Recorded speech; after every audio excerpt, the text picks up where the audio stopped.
दोस्तों, क्या आपने कभी सोचा है कि हमारी छोटी छोटी कोशिशें किसी की जिंदगी में कितना बड़ा फर्क डाल सकती हैं? एक दिन समंदर के किनारे एक शख्स टहल रहा था। उसने देखा कि लहरों ने हजारों मछलियां किनारे पर फेंक दी हैं।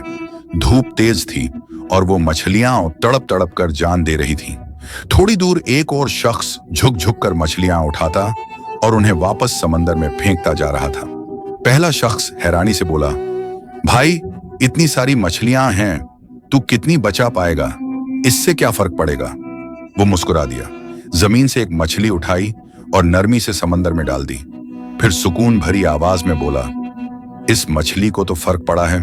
पहला शख्स खामोश रह गया। उसे एहसास हुआ कि नेकियां भीड़ से नहीं, नीयत से तोली जाती हैं। दोस्तों, हमारी कोशिशें शायद पूरी दुनिया को ना बदल सकें, लेकिन किसी एक दिल में सुकून जरूर ला सकती हैं। किसी एक भूखे को खाना खिलाना, किसी उदास चेहरे पर मुस्कान लाना, यही तो असल इंसानियत है। इसलिए ये मत सोचो कि तुम्हारी कोशिश कितनी छोटी है, बल्कि ये सोचो कि तुमने अपने हिस्से का हक कितना अदा किया है।